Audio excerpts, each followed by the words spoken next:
In 1967, Sonny and Cher, and yes, that's the same 76-year-old Cher that's still performing today, released a big hit song called The Beat Goes On.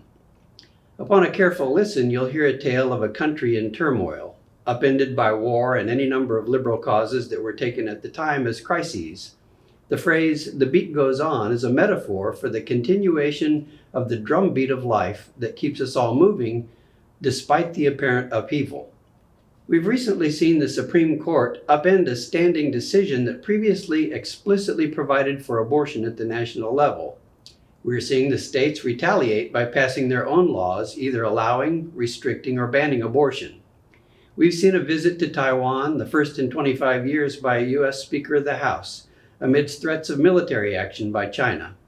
We've seen an unprecedented string of natural disasters in recent years that have claimed lives and destroyed untold property.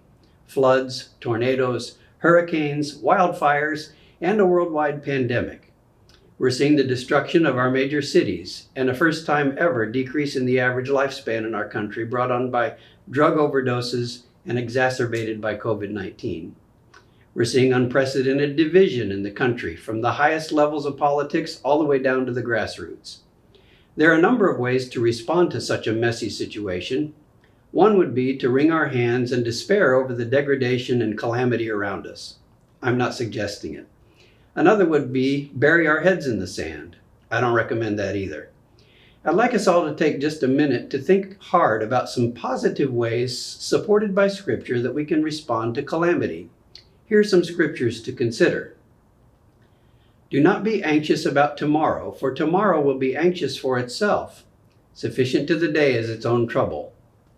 Repay no one evil for evil, but give thought to do what is honorable in the sight of all. If possible, so far as it depends on you, live peaceably with all. How about, be strong and courageous. Do not fear or be in dread of them, for it is the Lord your God who goes with you. He will not leave you or forsake you. Maybe, for the weapons of our warfare are not of the flesh, but have divine power to destroy strongholds. We destroy arguments and every lofty opinion raised against the knowledge of God and take every thought captive to obey Christ. Or how about this one? God gave us not a spirit of fear, but of power and love and self-control.